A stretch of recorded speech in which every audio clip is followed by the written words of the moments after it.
안녕하세요. 한자서당 훈장입니다. 고전 한자 속에 들어있는 흥미로운 인물 이야기를 소개해 드리겠습니다. 이번에 소개할 내용은 임진왜란 정유재란 시리즈 제4부입니다. 그들의 생애와 역사 속에 펼쳐진 이야기를 흥미진진하게 전달하겠습니다. 그들이 남긴 역사적 교훈과 의미를 새겨보시기 바랍니다. 바로 시작하겠습니다. 1592년 4월 초, 한양 궁궐 편전의 공기는 무겁게 가라앉아 있었다. 선조가 용상에 앉아 신하들을 내려다보고 있었고, 어전 바닥에는 경상도에서 날아온 급보가 펼쳐져 있었다. 병조판서 이양원이 떨리는 목소리로 아뢰었다. 전하, 동래성이 함락되었사옵니다. 성주 송상현이 끝까지 항전하다 장렬히 전사하였고, 왜적들은 부산포에서 상륙한 지 불과 사흘 만에 동래를 무너뜨렸사옵니다. 선조의 얼굴이 창백해졌다. 사흘? 사흘 만에 한 고을이 무너졌단 말이냐? 그러하옵니다. 왜적들은 조총이라는 화약 무기로 무장하고 있으며 그 수가 10만이 넘는다 하옵니다. 대신들 사이에서 술렁임이 일었다. 누군가 낮은 목소리로 중얼거렸다. 10만이라니 그게 말이 되는가? 좌의정 유성룡이 나섰다. 왜적의 기세가 심상치 않사옵니다. 선조는 용상을 움켜쥐었다. 그렇다면 이제 누가 맞겠는가? 경상도가 무너지면 충청도요. 충청도가 무너지면 한양 아닌가? 침묵이 흘렀다. 신하들은 서로의 눈치만 살폈다. 아무도 나서지 않았다. 그때 예조판서가 조심스럽게 입을 열었다. 전하, 신립장군을 보내시옵소서. 북방에서 여진족을 물리친 그 용맹이라면 왜적도 막을 수 있을 것이옵니다. 선조의 눈빛이 살아났다. 신립. 그래, 신립이 있었구나. 당장 불러들이도록 하라. 이틀 뒤 신립이 궁궐에 들어섰다. 50이 넘은 나이였지만 걸음걸이는 호랑이처럼 당당했다. 청색 천릭을 입고 허리에는 칼을 찬 그의 모습에서 북방의 풍상이 느껴졌다. 선조는 용상에서 일어나 직접 그를 맞았다. 경이 왔는가? 전하께서 부르시니 달려왔사옵니다. 신립의 목소리는 우렁찼다. 선조는 그의 손을 잡았다. 경은 북방에서 여진의 오랑캐들을 무찌르며 변방을 지켜왔소. 과인이 믿을 사람은 경뿐이요. 이제 왜적이 쳐들어왔으니 경이 아니면 누가 이 난국을 헤쳐나가겠소? 신립은 가슴을 폈다. 신이 비록 늙었으나 아직 칼을 들 수 있사옵니다. 목숨을 다해 적을 무찌르겠사옵니다. 선조는 내관에게 눈짓했다. 내관이 붉은 비단에 싼 검을 받들어 왔다. 선조가 직접 그것을 풀어 신립에게 건넸다. 이것은 상방검이요. 임금이 신하에게 내리는 것으로 생사여탈의 권한을 주는 것이요. 경은 이 검으로 삼도의 군사를 통솔하고 적을 배시요. 신립은 두 손으로 검을 받았다. 검을 빼어 햇빛에 비춰보니 차가운 빛이 번쩍였다. 신은 이 검으로 반드시 왜적의 목을 베어 전하께 바치겠사옵니다. 경을 삼도 도순변사로 삼으니 충청, 경상, 전라의 군사를 모두 거느리고 적을 막으시오. 명을 받들겠사옵니다. 신립이 궁궐을 나서자 동료 장수들이 그를 둘러쌌다. 한 노장이 그의 어깨를 두드렸다. 신립, 자네가 가는구만. 북방의 여진놈들처럼 외놈들도 후려쳐버리게. 그러겠소. 하지만 군사가 문제여. 얼마나 모을 수 있을지. 조정에서 팔도에 군사 징발령을 내렸다고 하니 곧 모일 것이요. 신립은 고개를 끄덕였지만 표정은 무거웠다. 급하게 모은 군사들이 제대로 싸울 수 있을까? 하지만 시간이 없었다. 왜군은 이미 상주까지 올라왔다는 소식이었다. 그날 밤 신립은 종사관 김여물을 불렀다. 김여물은 40대 중반의 장수로 신중한 성품과 전략적 식견으로 알려져 있었다. 김여물, 나를 보좌하게. 삼도 도순변사의 명을 받들겠사옵니다. 김여물이 허리를 굽혔다. 신립은 지도를 펼쳤다.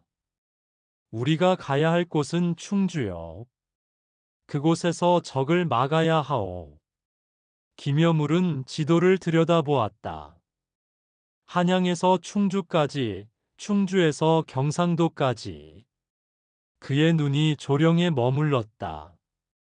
삼도도 순변사, 적에 대한 정보는 얼마나 파악하셨사옵니까? 상주에서 이일이 패했다는 소식은 들었소. 적들이 조총이라는 것을 쓴다더군. 조총. 김여물의 얼굴이 굳어졌다. 신도 그 소문을 들었사옵니다. 화약으로 쏘는 무기인데 화살보다 위력이 세다 하옵니다. 신립은 코웃음을 쳤다. 화약 무기라면 우리도 있지 않소? 총통도 있고 화포도 있소. 하오나 외적의 조총은 다르다 하옵니다. 들고 다니며 쏠 수 있고 연발이 가능하다고 합니다. 김여물. 신립이 그의 말을 끊었다. 나는 북방에서 수십 년을 싸웠소. 적이 무슨 무기를 들든 중요한 것은 용맹과 전술이요. 여진족도 활을 잘 쏘지만 우리 기병의 돌격 앞에서는 무너졌어. 김여물은 더 이상 말하지 않았다. 신립의 눈빛이 너무 확신에 차 있었다. 사흘 뒤 신립은 급히 모은 군사를 이끌고 한양을 떠났다. 광화문 앞 거리에는 백성들이 나와 있었다. 저분이 신립 장군이시라네. 한 늙은이가 손을 들어 가리켰다. 북방에서 오랑캐를 무찌른 명장이라지. 젊은 장사꾼이 고개를 끄덕였다. 그래, 저 장군이라면 외놈들을 혼내줄 수 있을 것이다. 하지만 한 안악이 불안한 눈으로 군사들을 바라보았다. 군사들 꼴 좀 보게. 제대로 된 갑옷도 없고 창도 삐뚤삐뚤하네. 저걸로 어찌 싸운단 말인가? 옆에 있던 다른 안악이 한숨을 쉬었다. 우리 아들도 징발되어 저 안에 섞여 있다네. 농사일만 하던 아이인데 전쟁에 내보낸다니. 세상에, 그럼 제대로 훈련도 안 받았단 말인가? 사흘 전에 창 쥐는 법 배웠다더군. 그게 훈련이라면 훈련이지 뭐. 행렬이 지나가자 백성들은 고개를 숙여 절을 했다. 하지만 그들의 눈에는 기대보다 걱정이 더 많았다. 신립은 말 위에서 백성들을 내려다보았다. 그들의 표정이 밝지 않다는 것을 알았지만 신경 쓸 겨를이 없었다. 적은 이미 북상하고 있었다. 행군은 빨랐다. 군사들은 지쳤지만 멈출 수 없었다. 신립은 앞장서서 말을 몰았고 장수들이 뒤를 따랐다. 나흘째 되던 날, 일행은 충주에 도착했다. 충주 목사 이종장이 성문 밖에서 기다리고 있었다. 삼도도 순변사께서 오셨습니다. 이종장이 말에서 내려 절을 올렸다. 신립도 말에서 내렸다. 목사, 이곳 상황은 어떠하오? 왜적이 상주를 넘어 조령 쪽으로 움직이고 있다는 소식이 옵니다. 빠르면 2, 3일 안에 조령을 넘을 것으로 보입니다. 신립의 눈빛이 날카로워졌다. 조령. 예, 조령은 소백 산맥을 넘는 고갯길로 매우 험준하옵니다. 그곳만 지키면 왜적을 막을 수 있사옵니다. 신립은 지도를 펼쳐 살폈다. 조령은 확실히 요새였다. 하지만 그의 머릿속에는 다른 생각이 있었다. 기병. 자신이 평생 믿어온 전술. 넓은 평야에서 기병으로 돌격하면 어떤 적도 무너진다. 그때 전령이 급히 달려왔다. 삼도도 순변사, 경상도 순변사 이일 장군께서 이곳으로 향하고 계시다 하옵니다. 이일. 신립의 눈썹이 올라갔다. 상주에서 패한 그 이일 말이요? 그러하옵니다. 신립은 입맛을 다셨다. 패장을 만나봐야 별 도움이 안 될 것 같았지만 그래도 적에 대한 정보는 얻을 수 있을 것이다. 다음 날 아침 이일이 도착했다. 그의 모습은 처참했다. 갑옷은 벗겨져 있었고 평복조차 찢어져 있었다. 상투는 반쯤 풀렸고 얼굴에는 상처가 가득했다. 눈빛은 초점을 잃은 듯 흔들렸다. 삼도도 순변사를 뵙습니다. 이일의 목소리는 떨렸다.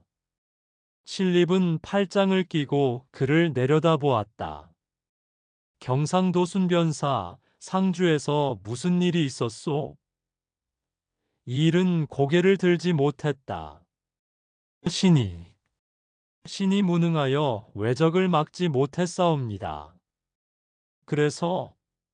그래서 어찌 되었소? 군사가 모두 흩어졌고 신만 겨우 목숨을 건져 이곳까지 왔사옵니다. 신립의 얼굴이 굳어졌다.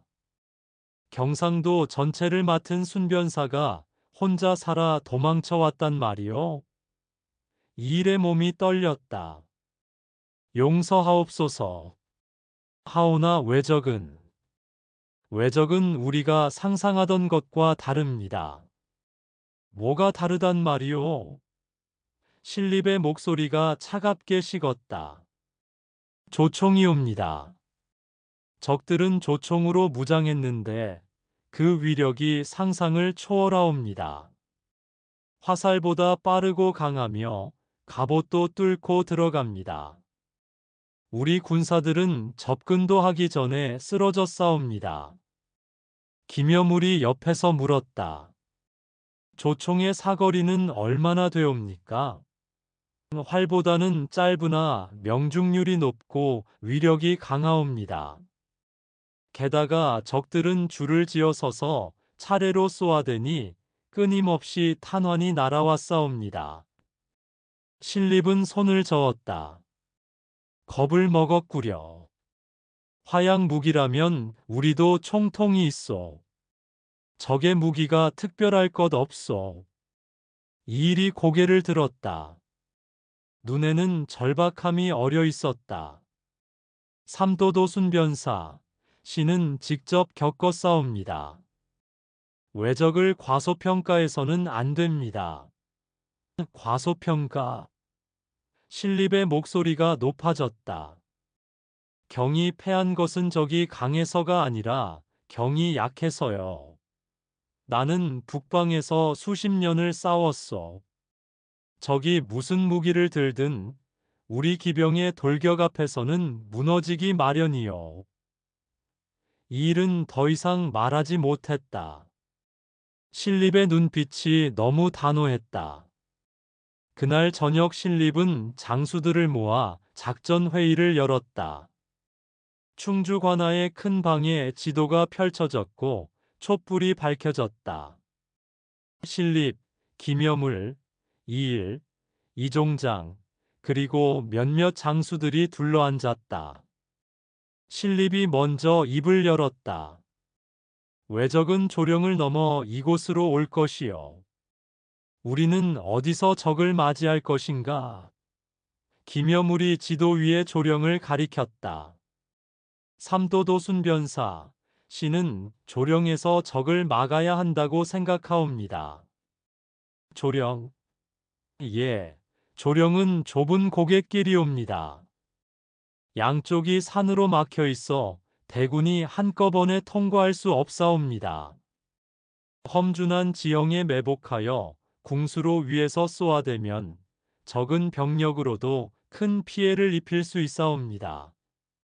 이종장이 거들었다. 그러하옵니다. 조령은 예로부터 영남과 기호를 가르는 요새였사옵니다. 100명이면 10,000명을 막을 수 있는 곳이옵니다. 신립은 고개를 저었다. 조령은 좁소. 우리 기병이 활약할 수 없소. 김여물이 몸을 앞으로 기울였다.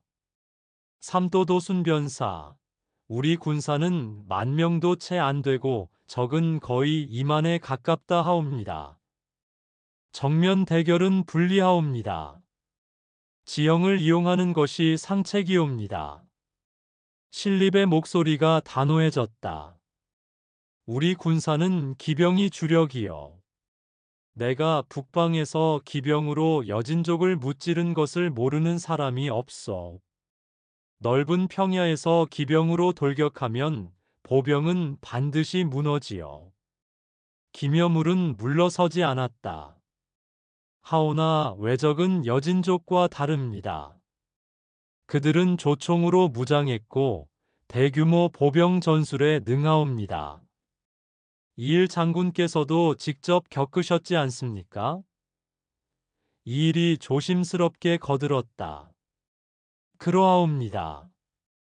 왜적의 조총 앞에서는 기병의 돌격도. 이일.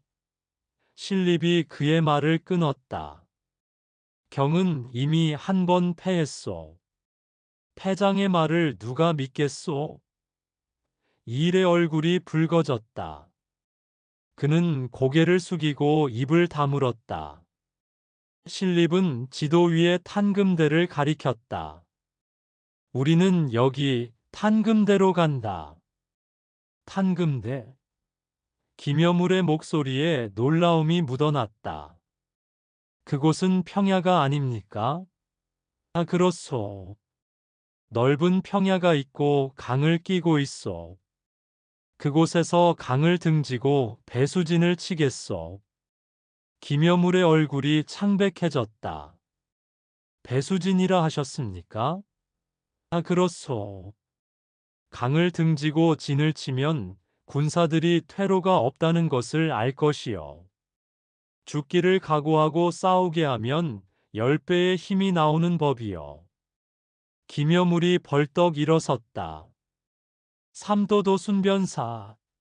그것은 너무 위험하옵니다. 만약 전세가 불리하면 우리 군사는 모두 강에 빠져 죽을 것이옵니다. 신립도 일어났다. 김여물, 그대는 내 전략을 믿지 못하는가? 믿지 못하는 것이 아니라 적을 과소평가해서는 안 된다는 것이옵니다. 조령에서 지형을 이용하는 것이 상책이옵니다. 신립의 손이 탁자를 내리쳤다. 촛불이 흔들렸다. 내가 결정했다. 우리는 탄금대로 간다. 배수진을 치고 기병으로 돌격하여 왜적을 분쇄할 것이다. 방안이 조용해졌다.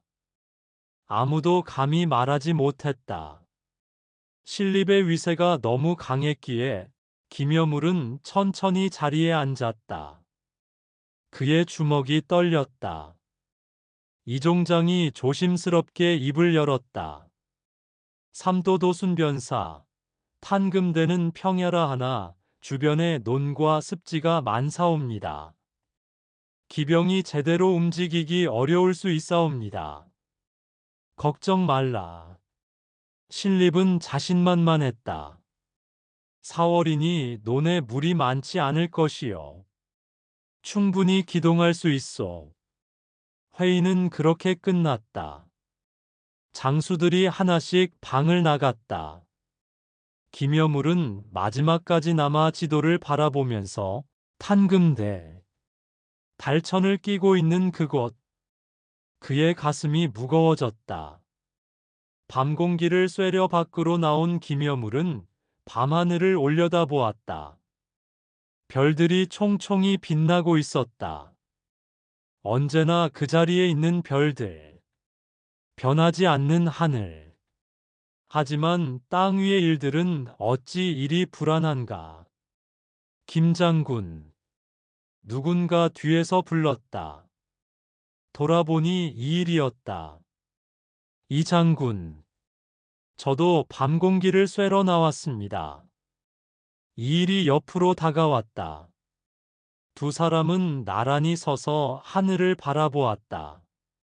한참 뒤 이 일이 조용히 말하길, 탄금대는 위험합니다. 나도 알고 있어. 김여물의 목소리는 낮았다. 상주에서 제가 겪은 것을 말씀드렸지만 삼도도순 변사께서는 듣지 않으셨습니다. 그분은 자신의 경험만 믿으시오. 북방의 전쟁과 이번 전쟁은 다른데 저도 그렇게 생각했습니다. 여진족과 왜군은 다릅니다. 조총의 위력을 직접 보지 않으면 모릅니다. 김여물은 한숨을 쉬었다. 하지만 명을 거역할 수는 없어.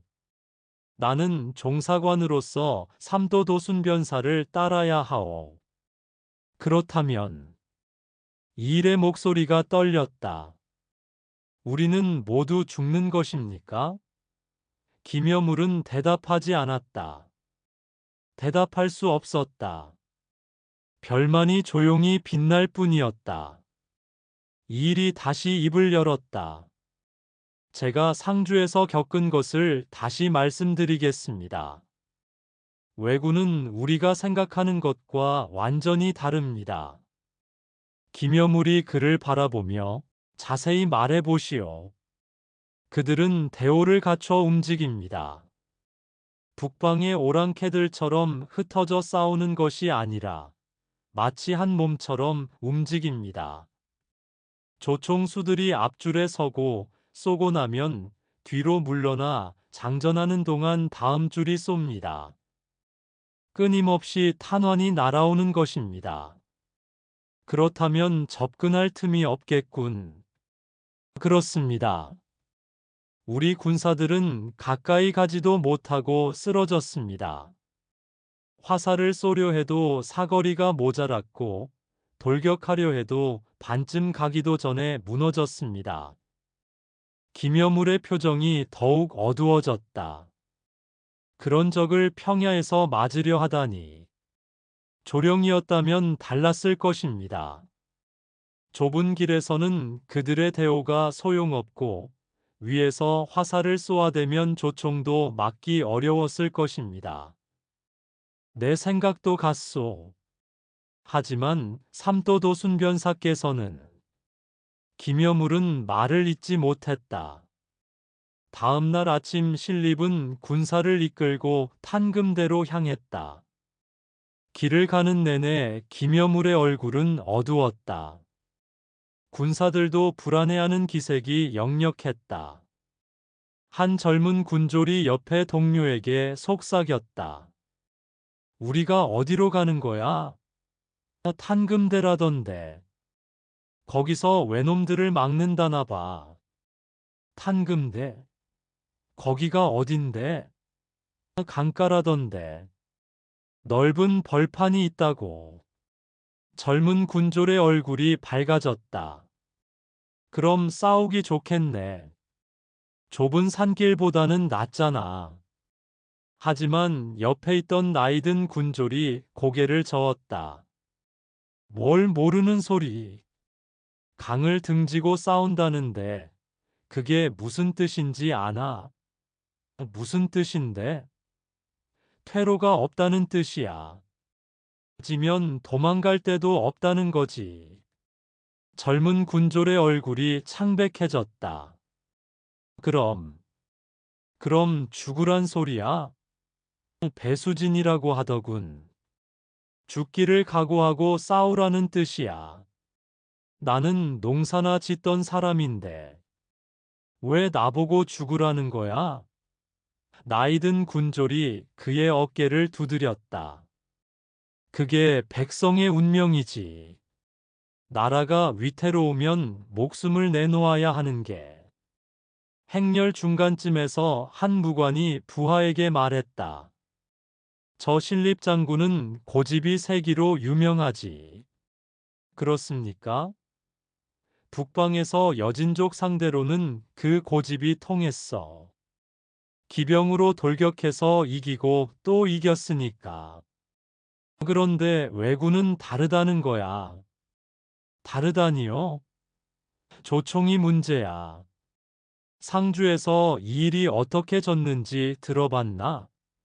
접근도 못하고 녹아내렸다던데. 그런데 왜 평야에서 싸우려는 겁니까? 기병을 쓰려고 그러는 거지.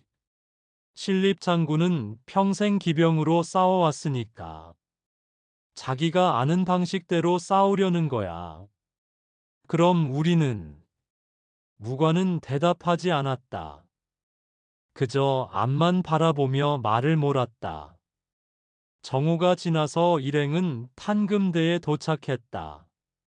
달천이 굽이쳐 흐르고 그 앞으로 넓은 평야가 펼쳐졌다. 신립은 말에서 내려 주변을 둘러보았다. 여기다. 바로 여기서 싸우겠다. 김여물도 말에서 내려 땅을 살폈다. 평야처럼 보이지만 곳곳에 논이 있었다. 4월이라 물은 많지 않았지만 땅은 여전히 질퍽했다. 그는 한 발짝 내디뎌 보니 발이 조금 빠졌다. 삼도도 순변사. 김여물이 다가갔다. 이곳은 겉보기와 달리 땅이 무릅니다. 기병이 제대로 달리기 어려울 것 같습니다. 신립은 신경 쓰지 않았다. 4월인데 괜찮을 것이요. 땅이 마르지 않았나. 하오나 강가라 습기가 많고. 김여물. 신립이 그를 돌아보았다. 자네는 계속 반대만 하는구려. 내가 결정한 것이니 따르시오. 김여물은 더 이상 말하지 못했다. 신립은 장수들을 모아놓고 진을 칠 것이니 강을 등지고 배치하라. 기병은 앞쪽에, 보병은 뒤쪽에 둔다. 장수들이 흩어져 군사들을 지휘하기 시작했다. 군사들은 짐을 풀고 진을 치기 시작했다. 하지만 그들의 움직임은 느리고 어설펐다. 대부분 제대로 된 훈련을 받지 못한 이들이었다.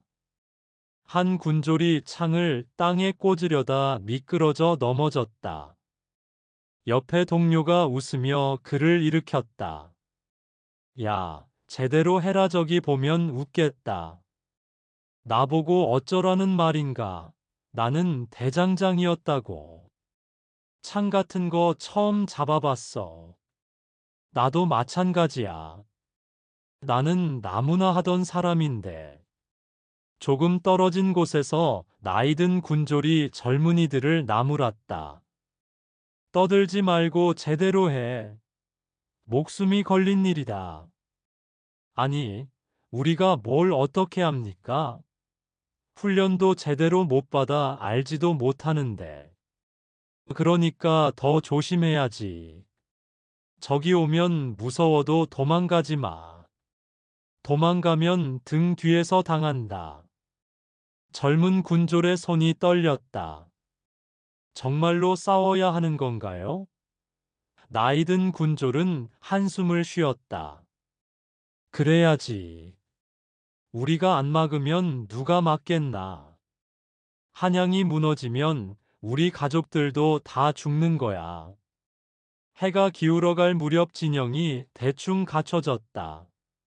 신립은 진영을 둘러보며 만족스러워했다. 좋다. 내일 저기 오면 일전을 벌이겠다. 하지만 김여물의 눈에는 걱정만 가득했다. 군사들의 숙련도는 형편없었고 사기도 낮았다. 게다가 강을 등지고 있어 퇴로가 없었다.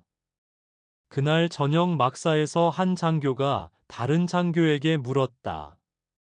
김 장군께서 계속 조령을 주장하셨다던데 왜 안 들어주셨을까? 신립 장군의 고집이 여간하셔야지. 자기 방식대로 싸우려는 거지. 그런데 이렇게 강을 등지고 싸우는 게 맞는 건가? 배수진이라는 전술이 있기는 해. 옛날 한나라 한신이 그렇게 싸워서 이겼다고. 하지만 그건 옛날 얘기고. 나도 잘 모르겠네. 그냥 명을 따를 뿐이지. 밤이 깊어갈수록 군사들은 잠을 이루지 못했다. 내일이면 전투가 벌어질 것이고 많은 이들이 죽을 것이었다. 달천의 물소리가 들렸다. 강물은 쉬지 않고 흘렀다. 어둠 속에서 한 젊은 군졸이 고향을 생각했다. 봄이면 보리가 익어가는 들판. 어머니가 저녁밥을 짓는 모습. 어린 동생들이 뛰어노는 소리. 내가 다시 볼 수 있을까? 그는 품속에서 작은 주머니를 꺼냈다. 어머니가 싸주신 것이었다. 부적이 들어 있었다. 제발 살아 돌아가게 해달라는 어머니의 기도가 담긴. 그는 주머니를 꼭 쥐었다. 김여물 종사관도 잠들지 못하고 그는 촛불을 켜고 종이를 펼쳤다. 붓을 들어 먹물을 찍었다. 손이 떨리는 걸 호흡으로 가다듬고 한참을 망설이다 글자를 쓰기 시작했다. 아들아, 이 아비는 이제 돌아가지 못할 것 같구나. 나라가 위태로운데 어찌 목숨을 아끼겠느냐. 내일이면 외적과 싸움이 있을 것이다. 승산은 없어 보이지만 내 스스로 물러설 수 없다. 나는 종사관으로서 삼도도순변사를 따라야 한다. 비록 전략이 잘못되었다 생각하나 명을 거역할 수는 없다. 이것이 신하의 도리다. 나라의 치욕을 씻지 못한 채 한 줌 죄가 되겠지만 너는 부디 살아서 나라를 섬기거라. 어머니를 잘 모시고 집안을 지켜라. 나는 비록 가지 못하나 마음만은 항상 너희와 함께 있을 것이다. 부디 건강하거라. 글을 다 쓰고 나서 김여물은 붓을 내려놓았다. 눈가가 뜨거워졌다. 그는 편지를 접어 품속 깊이 넣었다. 혹시라도 시신을 찾으면 이것이라도 가족에게 전해지기를 바라며. 밤이 깊어가는 동안 신림만은 깊이 잠들었다. 그는 확신에 차 있었고 내일이면 승리할 것이다. 기병으로 돌격하여 왜군을 무찌를 것이다. 북방에서 그랬던 것처럼. 하지만 그것은 착각이었다. 여진족과 왜군은 전투 성향 자체가 달랐다. 조총과 활은 그 화력부터가 확연히 달랐다. 평원의 기마전과 화약무기의 전투는 비교할 수 없는 바. 개인 무기의 우위성을 신립장군은 경험해보지 못했기에 과거 전투 모형을 대입한 것이다. 이 모든 것을 신립은 깨닫지 못했다. 그리고 그 대가는 참혹할 것이었다. 1592년 4월 27일 밤 신립은 정찰병들을 보냈다. 조령 쪽으로 가서 적의 동태를 살펴오라. 얼마나 오고 있는지, 언제쯤 도착할지 파악하라. 정찰병들이 어둠 속으로 사라졌다. 이일과 이종장도 직접 정찰을 나갔다. 하지만 왜군은 이미 조령 일대를 장악하고 있었다. 그들은 길목마다 초소를 세우고 조선군의 움직임을 감시했다. 이일과 이종장은 조령 가까이 가지도 못하고 돌아왔다. 삼도도 순변사, 길이 막혀 있사옵니다. 왜적이 곳곳에 초소를 세워 지키고 있어 접근할 수 없었사옵니다. 신립은 미간을 찌푸렸다. 그렇다면 적이 얼마나 가까이 왔는지 알 수 없지 않소? 그러하옵니다. 다만 조령을 넘고 있는 것은 확실하옵니다. 자정이 지났을 때 한 정찰병이 급히 돌아왔다. 그는 숨을 헐떡이며 신립 앞에 무릎을 꿇었다. 삼도도 순변사, 왜적이 조령을 넘어 이곳으로 향하고 있사옵니다. 얼마나 되는가? 헤아릴 수 없을 만큼 많사옵니다. 깃발이 산을 덮고 있고 횃불이 별처럼 많사옵니다. 신립은 벌떡 일어났다. 내가 직접 가보겠다. 기묘물이 말렸다. 삼도도 순변사, 밤에 나가시는 것은 위험하옵니다. 적의 위치를 확인해야 하오. 신립은 말을 타고 몇몇 장수들과 함께 정찰을 나갔다. 어둠 속에서 조령 쪽을 바라보았지만 아무것도 보이지 않았다. 산은 고요했고 불빛도 없는 적막 강산. 신립은 돌아와 정찰병을 불렀다. 어디서 적을 보았다는 것이냐? 분명히 이곳에서 보았사옵니다. 산 전체가 깃발과 횃불로 뒤덮여 있었사옵니다. 내가 직접 갔지만 아무것도 없었다. 하오나 신이 분명히. 신립의 얼굴이 굳어졌다. 거짓 보고로 군심을 어지럽히는 것이냐? 아니옵니다.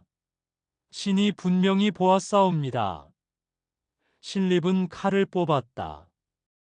옆에 있던 기묘물이 급히 나섰다. 삼도도 순변사, 혹시 저기 횃불을 끄고 숨었을 수도 있사옵니다. 정찰병의 말을 다시 들어보시옵소서. 적이 왔다면 흔적이라도 있어야지. 나는 아무것도 보지 못했다. 하오나. 신립은 기묘물의 말을 끊었다.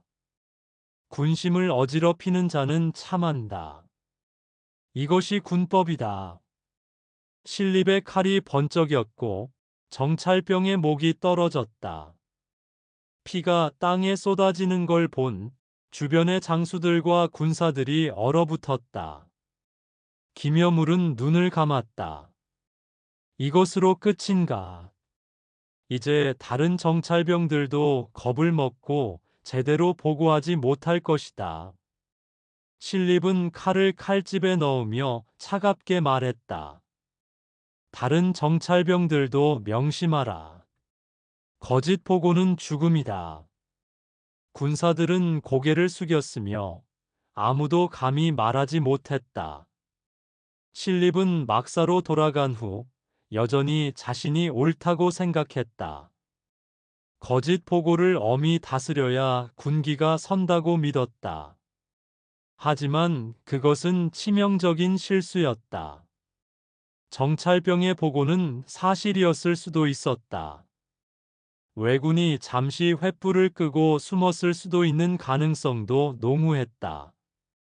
하지만 이제 그것을 확인할 방법은 없었다. 다음 날 새벽 안개가 자욱하게 피어올랐다.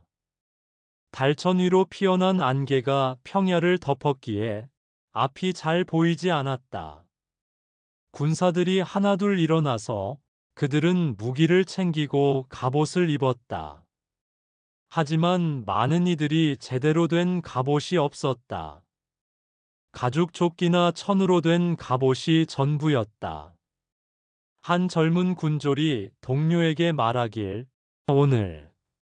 오늘 싸우는 건가? 그런 것 같아. 장교들이 무기를 점검하라고 하던데. 나는 무섭고 떨린다. 나 역시 무섭기는 매한가지. 하지만 어쩔 수 없자는가. 둘은 서로를 바라보았다. 같은 마을 출신이었다. 신립은 갑옷을 입고 말에 올랐다. 수은갑이 아침 햇살에 빛났다. 허리춤에는 선조가 하사한 상방검이 차가운 빛을 발했다. 전군 집결하라. 나팔 소리가 울려 퍼졌으며 군사들이 모여들었다. 8천에서 10,000명 정도로 추산되는 병력이었다. 신립은 말 위에서 군사들을 내려다보며 장병들이여, 오늘 우리는 외적과 싸운다. 적들은 우리 땅을 짓밟고 우리 백성을 죽였다. 이제 그 원수를 갚을 때다. 군사들은 조용했다. 사기가 충천되지 않았기에 환호도 없었다. 신립은 계속해서 우리는 강을 등지고 싸운다. 퇴로는 없다. 오직 앞으로 나아가 적을 무찌르는 것뿐이다. 죽기를 각오하고 싸우라. 여전히 조용했다. 군사들의 얼굴에는 두려움이 가득했다. 김여물은 이를 보며 가슴이 아팠다. 이런 군사들로 어떻게 싸운단 말인가.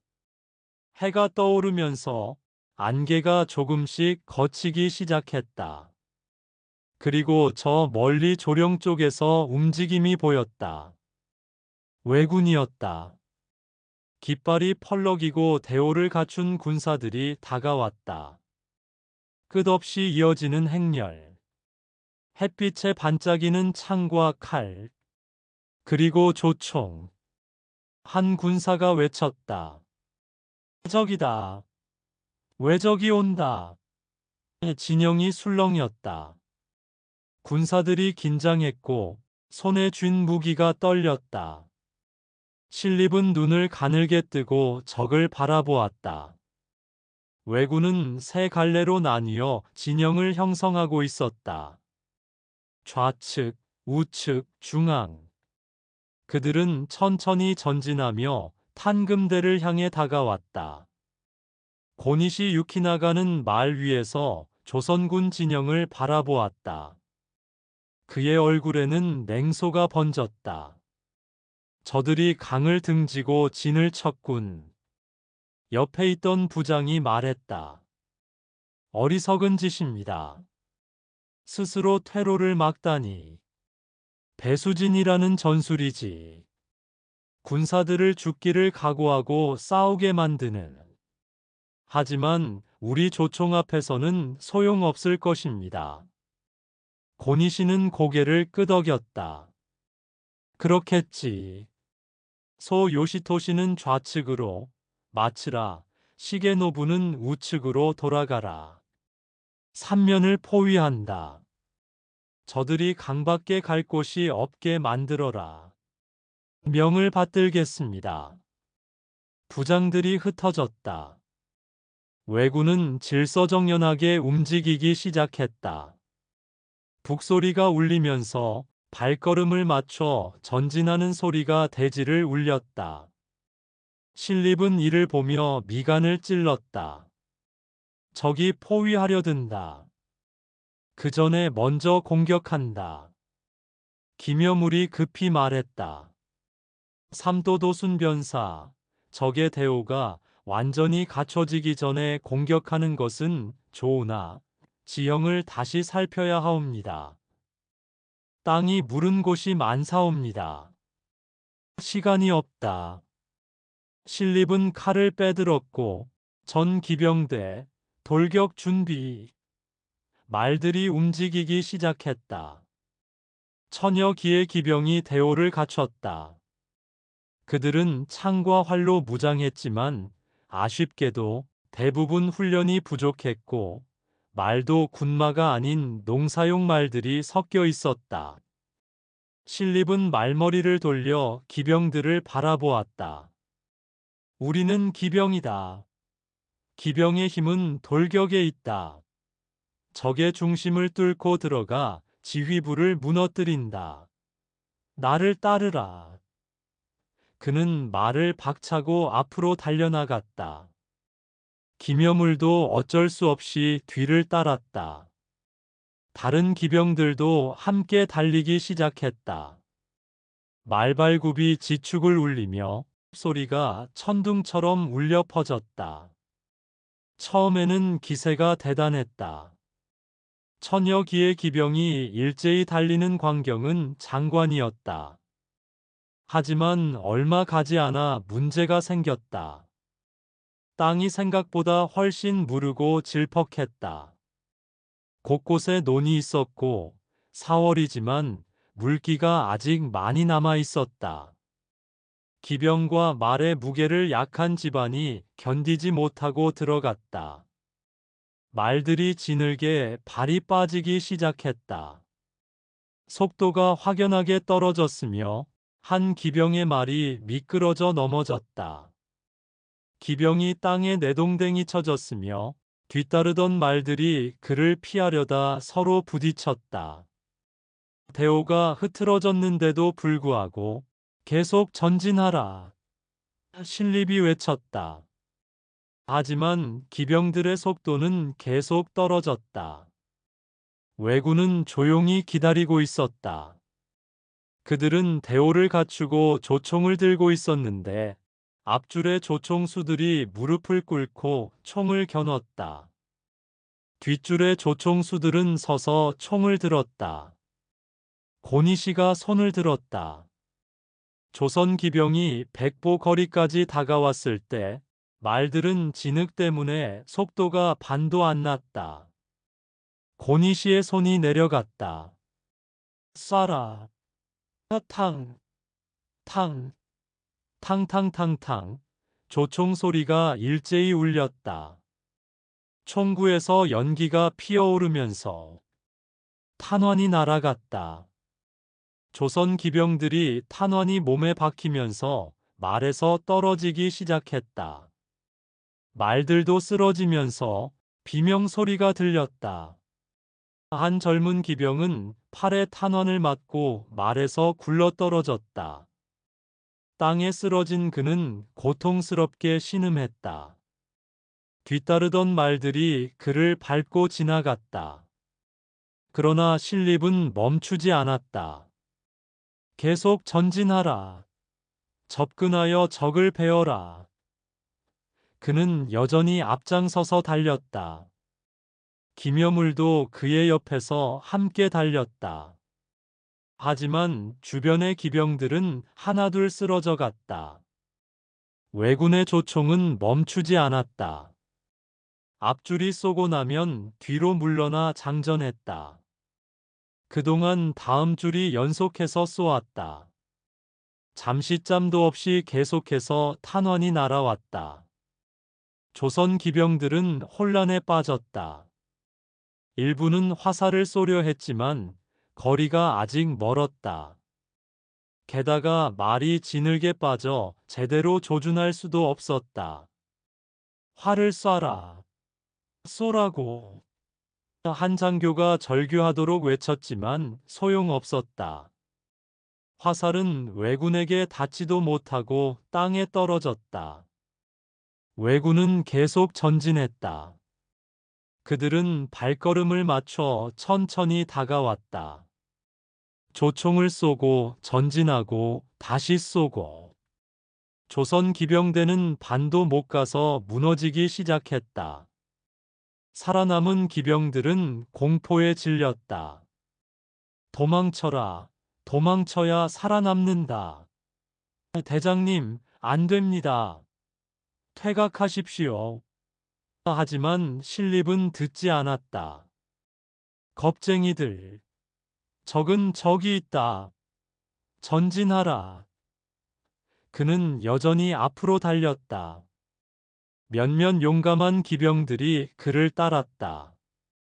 하지만 50보 거리까지 다가갔을 때 또 한 번의 일제 사격이 쏟아졌다. 신립의 바로 옆에 있던 기병이 목에 탄환을 맞고 쓰러졌다. 피가 분수처럼 솟구쳐서 신립의 얼굴에 피가 튀었다. 그제야 그는 멈췄다. 주변을 둘러보니 함께 왔던 기병들은 거의 다 쓰러져 있었다. 살아남은 이들도 말을 돌려 도망치고 있었다. 기묘물이 그에게 다가왔다. 삼도도 순변사, 퇴각하십시오. 기병으로는 안 됩니다. 신립의 눈에는 믿을 수 없다는 표정이 가득했다. 어떻게 이럴 수가 있는가? 기병 돌격이 통하지 않다니? 안 된다. 이럴 리가 없다.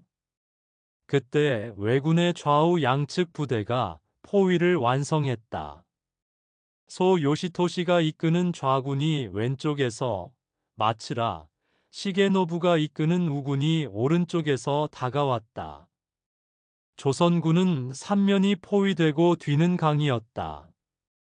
완전히 갇힌 것이었다.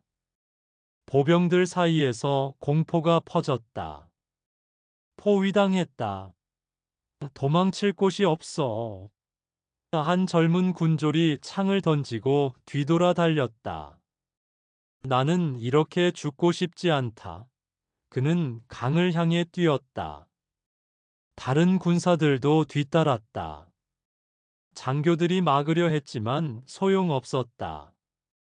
도망가지 마라. 대오를 유지하라.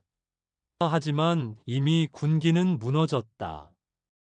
수백 명의 군사들이 강으로 뛰어들었다. 물살이 세고 갑옷이 무거워 그들은 그대로 가라앉았다. 살려달라는 비명이 강물 속에서 메아리치기 시작했다. 하지만 물은 그들을 삼켰다. 강물에 병사들 시체가 둥실둥실 뜨기 시작했다. 그때 왜군의 별동대가 충주성으로 우회했다는 보고가 들어왔다. 아리마 하루노부가 이끄는 부대였다. 삼도도 순변사, 충주성이 위태롭습니다. 신립의 얼굴이 창백해졌다. 충주성마저 무너지면 완전히 고립된다. 이종장, 당장 충주성으로 가서 지켜라. 명을 받들겠사옵니다. 이종장이 급히 말을 몰았다. 하지만 이미 늦었다. 왜군은 먼저 선수쳐서 이미 당도에 있었다. 충주성의 방비가 허술한 것을 간파하고 빠르게 공격했다. 성문이 부서졌고 성 안의 군사들은 제대로 저항도 못하고 무너졌다. 이종장이 도착했을 때는 이미 왜군의 깃발이 성벽에 올라 있었다. 그는 망연자실했다. 돌아갈 수도 들어갈 수도 없었다. 결국 그는 말을 돌려 도망쳤다. 탄금대의 조선군은 완전히 사기를 잃었다. 충주성이 함락되었다는 소식이 퍼지자 군사들은 공포에 빠져서 넋두리를 하였다. 우리는 끝났어. 다 죽는 거야. 이 일은 이미 전장을 떠나고 있었다. 그는 상주에서 한 번 패했고 이제 또 패하는 것을 보았다. 더 이상 여기 있으면 죽는다는 것을 알았다. 나는 살아야 해. 이 소식을 한양에 전해야 해. 그는 스스로를 합리화하며 말을 몰았다. 그래, 북쪽을 향해 가야 한다. 한양을 향해서 계속 가자. 이 일은 오직 자신의 목숨을 보존하는데 여념이 없었다. 왜군은 본격적으로 공격을 시작했다. 삼면에서 동시에 밀려왔다. 조총과 창, 칼로 무장한 그들은 무자비했다. 조선 군사들은 필사적으로 막아보려 했다. 여기서 막아라. 한 발짝도 물러서지 마라. 한 노련한 장교가 외쳤다. 그는 창을 휘두르며 다가오는 왜군을 찔렀다. 한 명이 쓰러졌다. 하지만 곧 다른 왜군이 칼을 휘둘렀다. 조선군 장교의 팔이 잘리면서 그는 쓰러졌다. 왜군의 창이 그의 가슴을 꿰뚫었다. 젊은 군졸들은 울면서 싸웠다. 어머니를 외치면서 두려움에 떨며 필사적으로 창을 휘둘러댔다. 하지만 이내 힘이 다하여 찌르는 창 끝은 무뎌졌다. 왜군이 그의 창을 쳐내고 칼로 베었다. 군졸이 쓰러지며 땅에 누워 하늘을 바라보았다. 파란 하늘과 흰 구름은 고향의 하늘과 같았다. 그리고 이내 눈이 감겼다. 전장은 흡사 지옥도를 방불케 했다. 비명과 신음, 칼 부딪히는 소리, 조총 소리가 뒤섞였다. 피가 강물처럼 흘렀고 시체가 쌓여갔다. 신립은 이 모든 것을 지켜보았다. 그의 눈에는 절망이 가득했다. 내가 잘못 판단했다. 김여물의 말을 들었어야 했는데 조령에서 막았어야 했다. 하지만 이제 너무 늦었다. 김여물이 그에게 다가왔다. 그의 갑옷에도 피가 묻어 있었고 얼굴에는 상처가 있었다. 삼도도 순변사, 이제 끝입니다. 탄금대로 후퇴하여 최후를 맞읍시다. 신립은 고개를 끄덕였다. 그러하오. 적어도 명예롭게 죽읍시다. 둘은 남은 군사들을 이끌고 탄금대 언덕으로 후퇴했다. 수백 명의 군사들이 함께 왔다. 그들은 언덕 위에 올라 마지막 저항을 준비했다.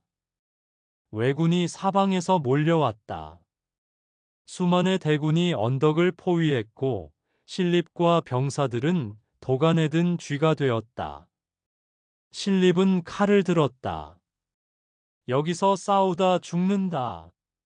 비겁하게 도망가지 않는다. 군사들도 무기를 들었다. 그들은 이미 죽음을 예견했다. 조선 만세. 누군가 목청껏 외쳤다. 만세. 만세. 다른 이들도 따라 외쳤다. 왜군이 언덕으로 올라오면서 포위망을 점점 좁혀왔다. 조선군은 필사적으로 막았다. 신립은 앞장서서 싸웠다. 그의 칼이 번쩍였고 왜군 한 명이 쓰러졌다. 김여물도 옆에서 창을 휘둘렀고 그는 왜군 선옷을 찔러 쓰러뜨렸다. 하지만 적은 끝없이 밀려왔다. 조선군은 하나둘 쓰러져 갔으며 신립의 갑옷에는 상처가 늘어갔다. 김여물의 어깨에도 칼상처가 났다. 피가 흘렀지만 그는 멈추지 않았다. 해는 이미 중천에 떴다. 전투가 시작된 지 몇 시간이 지나고 있었다. 언덕 위에는 이제 신립과 김여물, 그리고 몇십 명의 군사만 남아 있었다. 그들은 등을 맞대고 원을 그리며 서 있었다. 사방이 적이었다. 왜군도 더 이상 공격하지 않고 그들은 언덕을 포위한 채 지켜보고 있었다. 조선군의 마지막을 지켜보려는 것이었다. 고니시 유키나가가 말을 타고 언덕 아래까지 왔다. 그는 신립을 바라보았다. 당신이 신립이요? 고니시가 조선말로 물었다. 신립은 대답하지 않았다. 그저 칼을 꽉 쥐고 서 있었다. 용맹하게 싸웠소. 항복하시오. 목숨은 살려주겠소. 신립은 코웃음을 쳤다. 외놈에게 항복하느니 차라리 죽겠다. 고니시는 고개를 끄덕였다. 그렇다면 어쩔 수 없구려. 명예로운 죽음을 주겠소. 그는 손을 들었다. 조총수들이 총을 겨눴다. 신립은 김여물을 돌아보았다. 김여물, 함께 가시오. 김여물은 미소 지었다. 영광입니다. 삼도도 순변사. 내가 그대의 말을 들었어야 했소. 그랬다면 이미 지난 일입니다. 후회해도 소용없습니다. 신립은 고개를 끄덕였다. 그는 하늘을 올려다보았다. 구름이 천천히 흘러가고 있었고 아름다운 날이었다. 죽기에는 너무 아까운 날이었다. 전하, 신은 나라를 지키지 못했습니다. 용서하소서. 그는 상방검을 뽑았다. 선조가 하사한 그 검. 이 검으로 외적을 베겠다고 맹세했지만 지키지 못했다. 신립은 검을 강물 쪽으로 던졌다. 검이 빙글 돌며 날아갔다. 햇빛에 반짝이다가 물속으로 사라졌다. 이제 마무리합시다, 종사관. 신립은 김여물의 손을 잡았다. 둘은 함께 언덕 위로 올라가 끝으로 걸어갔다. 아래로 달천이 흐르고 있었으며 검은 물살은 세차게 흘렀다. 둘은 서로를 바라보며 말없이 고개를 끄덕였다. 그리고 함께 뛰어내렸다. 몸이 공중에 떠 있는 순간 신립은 많은 것을 생각했다. 북방에서 싸우던 날들, 여진족을 무찌르고 돌아오던 개선의 기쁨, 선조가 상방검을 하사하던 그날, 김여물이 조령을 주장하던 모습, 정찰병을 베어버린 순간, 모든 것이 잘못되었다. 내가 잘못했다. 신립의 몸이 물속으로 빨려 들어갔다. 김여물도 그 옆으로 떨어졌다. 두 사람은 물속으로 큰 파문을 일으키며 사라져버렸다. 물보라가 일었다가 잦아들었다. 그리고 아무 일 없었다는 듯이 강물은 여전히 흘렀다. 언덕 위에 남은 군사들도 하나둘 강으로 뛰어들었다. 그들은 왜군에게 죽느니 차라리 강물을 택했다. 만세! 조선 만세! 한 군사가 외치며 뛰어내렸다. 다른 이들도 따라 외쳤다. 만세! 하나둘 강물로 사라졌다. 왜군들은 조용히 지켜보았다. 조총을 쏘지 않았다. 그들도 조선 군사들의 마지막 선택을 존중했다. 정오가 지날 무렵 탄금대 전투는 끝났다. 조선군은 거의 전멸했다. 8천에서 10,000명의 군사 중 살아남은 이는 극소수였다. 대부분 전사했거나 강물에 빠져 익사했다. 달천은 피로 붉게 물들었다. 시체가 강물에 떠내려갔다. 물고기들도 죽어 떠올랐다. 강가의 백성들은 이 광경을 멀리서 지켜보았다. 세상에, 저게 무슨 일이란 말인가. 한 늙은이가 중얼거렸다. 그만턴 군대가 전멸을 하다니 천지신명이시여 맙소사. 그럼 이제 누가 외놈들을 막는단 말이야? 안악이 울음을 터뜨렸다. 우리는 어떻게 되는 거야? 한양은 어떻게 되고? 백성들 사이에 공포가 퍼졌다. 신립이 이끄는 군대가 조선의 마지막 희망이었다. 그 희망이 탄금대에서 사라졌다. 고니시 유키나가는 말에서 내려 강가로 걸어갔다. 물속을 들여다보았다. 시체들이 둥둥 떠다니고 있었다. 그는 한숨을 쉬면서 조용히 읊조렸다. 용감한 자들이었지만, 하지만 어리석었지. 부장이 다가왔다. 대장님, 충주를 완전히 장악했습니다. 이제 한양으로 가시겠습니까? 그래야지. 길이 열렸으니. 고니시는 탄금대를 올려다보았다. 언덕 위에는 조선군의 깃발이 찢어진 채 바람에 펄럭이고 있었다. 그는 부하에게 명했다.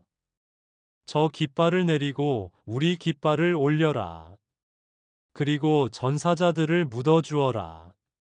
적이었지만 용감하게 싸웠으니. 왜군은 시체를 수습하기 시작했다. 조선군의 시체도 자신들의 시체도.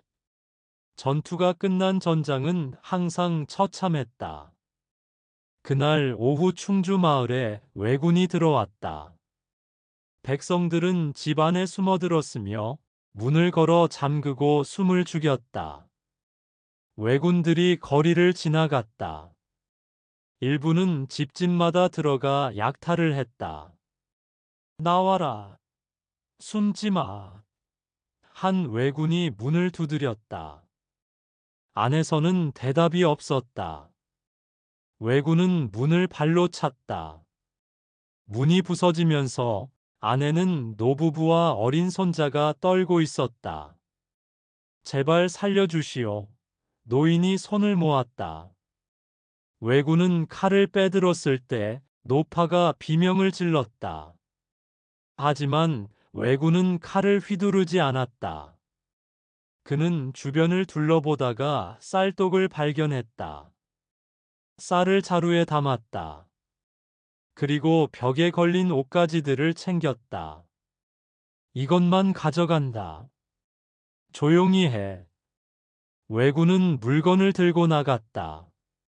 노부부는 안도의 한숨을 쉬었고 다행히 목숨은 건졌다.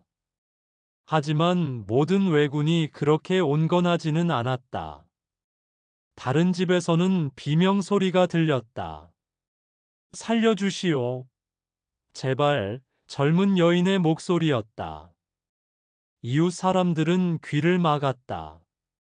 도와줄 수도 없었다. 도우려 나갔다가는 자신도 죽을 뿐이었다. 충주는 하루 만에 왜군의 수중에 들어갔다. 고니시는 충주목 관할을 점령하고 그곳을 본부로 삼았다. 한양까지 얼마나 남았느냐? 이틀이면 도착할 수 있습니다. 좋다, 내일 출발한다. 이번에는 총대장께서도 도착하실 것이다. 다음 날 왜군은 북상을 계속했다. 뒤이어 가토 기요마사가 이끄는 제2군, 구로다 나가마사가 이끄는 제3군도 합류했다. 조선을 향한 대군은 멈추지 않고 한양을 향해 달렸다. 탄금대에서 이틀 뒤인 4월 30일, 한양 궁궐에는 비상이 걸렸다. 이일이 말을 탄 채 궁궐로 들어왔다. 그의 모습은 처참했다. 갑옷은 없고 옷은 찢어졌으며 얼굴은 먼지와 땀으로 범벅이었다. 전하, 급보이옵니다. 선조는 침전에 있었다. 밤새 잠을 이루지 못하고 있었다. 충주에서 소식이 끊긴 지 이틀이 지났다. 불길한 예감이 들었다. 들어오라. 이일이 비틀거리며 들어왔다. 무릎을 꿇으며 전하, 신은 죽을 죄를 지었사옵니다. 선조의 얼굴이 하얗게 변했다. 무슨 일이냐? 탄금대에서 신립장군께서 전사하셨사옵니다. 침전 안이 조용해졌다. 시간이 멈춘 것 같았다. 선조는 용상을 움켜쥐었고 신립장군이 전사했다고 했느냐? 그러하옵니다. 조선군은 거의 전멸하였고 김여물 장군도 함께 전사하셨사옵니다. 왜적은 이미 충주를 점령하고 한양으로 향하고 있사옵니다. 선조는 자리에서 일어섰다. 몸이 휘청거렸을 때 옆에 있던 내관이 부축했다. 신림마저 졌단 말이냐. 그럼 이제 누가 막는단 말이냐. 이 일은 고개를 들지 못했다. 신이 무능하여 신이 함께 죽지 못하고 도망쳐 왔사옵니다. 죽여주시옵소서. 선조는 대답하지 않았다. 그는 비틀거리며 창가로 갔다. 한양의 거리를 보며 걱정이 스쳐 지나갔다. 저 많은 백성들을 어찌한단 말인가. 잠시 뒤 영의정 이사내가 급히 들어왔다. 뒤이어 다른 대신들도 모여들었다. 전하, 탄금대 패전 소식을 들었사옵니다. 경들도 들었는가? 선조의 목소리는 떨렸다. 병조판서 이양원이 나섰다. 전하, 이제 한양을 지킬 방법이 없사옵니다. 왜적이 이틀 안에 도착할 것이옵니다. 그럼 어찌하란 말이냐? 이사내가 무릎을 꿇었다. 전하, 몽진을 결심하셔야 하옵니다. 더 이상 지체하면 늦습니다. 한양을 버리란 말이냐? 종묘사직을 버리고 도망가란 말이냐? 선조의 목소리가 높아졌다. 좌의정 유성룡이 조심스럽게 말했다. 전하, 한양을 지키다 전하께서 포로가 되시면 나라가 끝나옵니다. 전하께서 살아계셔야 나라를 되찾을 수 있사옵니다. 평양으로 가시옵소서. 그곳에서 명나라의 구원을 요청하시옵소서. 선조는 창밖을 바라보았다. 한양, 이 아름다운 도성, 조선의 심장, 이곳을 버리고 가야 한단 말인가. 과인이 무능하여 이 지경이 되었구나. 선조의 눈에서 눈물이 흘렀다. 대신들은 고개를 숙였다. 아무도 위로의 말을 하지 못했다. 준비하라. 선조의 목소리는 잦아들었다. 오늘 밤 몽진한다. 명을 받들겠사옵니다. 대신들이 물러갔다. 궁궐은 순식간에 혼란에 빠졌다.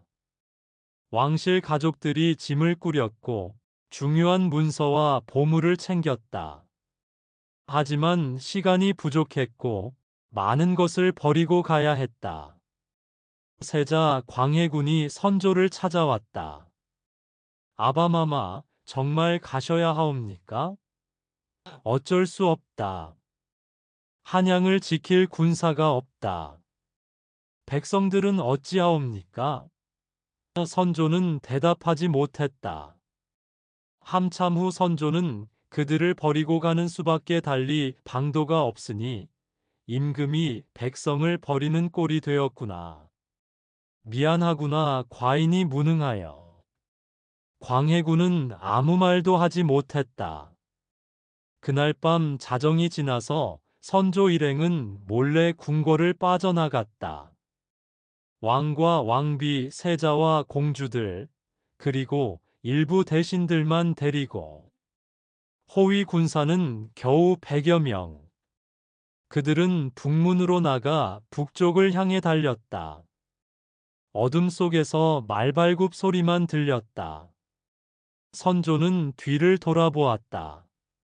어둠 속에서 궁궐의 지붕이 보였다. 이별이었다. 언제 다시 돌아올 수 있을까? 아니, 돌아올 수나 있을까? 새벽이 되자 궁궐이 텅 비었다는 소문이 퍼졌다. 백성들은 처음에는 믿지 않았다. 설마 임금님이 도망가셨겠어? 거짓말이겠지. 하지만 궁궐 문이 열리지 않았다. 파수꾼도 없었다. 백성들이 궁궐로 몰려가서 문을 두드렸다. 누구 안 계십니까? 전하, 전하. 대답이 없었다. 한 젊은이가 담을 넘었다. 궁궐 안은 텅 비어 있었다. 정말로 왕이 도망간 것이었다. 임금님이 도망가셨다. 그가 외쳤다. 백성들은 믿을 수 없다는 표정이었다. 하지만 곧 사실을 깨달았다. 우리를 버리고 도망갔어. 임금이라는 자가 백성을 버렸다. 이게 무슨 짓이야? 군중은 궁궐 안으로 몰려들어갔다. 궁궐의 문이 부서졌고 사람들은 궁궐 곳곳을 뒤졌다. 일부는 보물을 훔치면서 이것들은 우리 세금으로 만든 거야. 가져가자. 일부는 창고에 불을 질렀다. 어차피 외놈들이 가져갈 거 아닌가. 차라리 태워버리자. 연기가 피어올랐다. 불길이 번져나갔으며 궁궐의 일부가 타기 시작했다. 장내원에도 불이 붙었다. 이곳은 대대로 노비 문서가 보관된 곳이었다. 노비들이 몰려와 문서를 꺼내 불태웠다. 이제 자유다. 우리는 자유야. 그들은 환호했다. 수백 년간 이어진 신분의 족쇄가 불타고 있었다. 이렇듯 한양 곳곳에서 혼란이 퍼져나갔다. 약탈이 일어났고 부유한 양반의 집이 털렸다. 저놈들도 도망갔어. 가져갈 것 다 가져가. 상점들이 부서졌다. 물건들이 흩어졌으며 질서는 완전히 무너졌다. 한 노인이 거리 한가운데 앉아 울었다. 이게 나라 꼴이냐? 젊은이들은 분노했다. 우리라도 싸우자. 외놈들이 오면 우리가 막자. 하지만 무기도 없고 훈련도 받지 못한 그들이 무엇을 할 수 있겠는가? 일부 양반들은 재산을 챙겨 북쪽으로 도망갔다. 말을 타고 빠르게 달렸다. 한 양반이 마차에 가족을 태우고 성문을 빠져나갔다. 뒤에서 백성들이 소리쳤다. 저놈들도 도망간다. 양반이라는 놈들이 백성은 버리고 도망가. 양반은 귀를 막았다. 양반은 말을 더 빨리 달리라고 채찍질을 했다. 가난한 백성들은 갈 곳이 없었다. 우리는 어디로 가야 하는가? 차라리 산으로 가자. 산에 숨자. 가족들을 데리고 산으로 향하는 사람들이 늘어났다. 짐을 이고 지고 걸었다. 하지만 산에 가면 먹을 것이 있는가, 잠잘 곳이 있는가, 아무도 몰랐다. 그저 왜군을 피해야 한다는 생각뿐이었다. 5월 2일, 왜군이 한양 근처에 도착했다. 고니시 유키나가가 선봉이었다. 그는 한양 성문 앞에 섰다. 성벽 위에는 사람이 없었고 깃발도 없었다. 그의 부장이 보고했다. 성문이 열려 있습니다. 고니시는 눈을 가늘게 뜨며 말하길, 함정일 수도 있다. 정찰병을 먼저 보내라. 정찰병들이 성문으로 들어갔고 한참 뒤 돌아왔다. 대장님, 성 안이 텅 비었습니다. 군사도 없고 관리도 없습니다. 백성들만 일부 남아 있습니다. 고니시는 웃었다. 왕이 도망갔구나. 겁쟁이 같으니. 그는 손을 들었다. 입성하라. 왜군이 한양으로 들어갔다. 깃발을 들고 북을 치며 당당하게 행진했다. 거리에 남아있던 백성들은 집 안에 숨었다. 문틈으로 몰래 내다보며 왜군들의 동정을 살피고 있었다. 왜군이 지나가는 모습, 끝없이 이어지는 행렬. 얼마나 많은가. 수만 명은 되어 보였다. 한 아이가 어머니에게 속삭였다. 엄마, 저 사람들이 외놈들이야? 쉿, 조용히 해. 어머니가 아이의 입을 막았다. 왜군 중 한 명이 그 집 쪽을 돌아보았다. 어머니는 숨을 죽였다. 다행히 왜군은 그냥 지나갔다. 고니 씨는 곧장 궁궐로 향했다. 궁궐은 일부가 불에 탔지만 대부분 남아 있었다. 그는 근정전으로 들어갔고 텅 빈 어좌가 보였다. 그는 천천히 다가가 어좌에 앉았다. 조선의 왕좌로구나. 그는 팔걸이를 쓰다듬었다. 부드러운 비단이 손에 닿았다. 이제 이 나라는 우리 것이다. 부하들이 환호했다. 만세! 만세! 그들의 함성이 근정전 안을 울렸다. 한양은 너무나도 빨리 함락되었다. 부산포에서 출발한 지 20날 만이었다. 역사상 유례없는 빠른 진격이었다.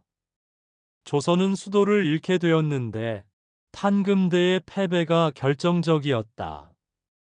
용감했지만 무모한 신립의 오판이 이 모든 것을 가져왔다.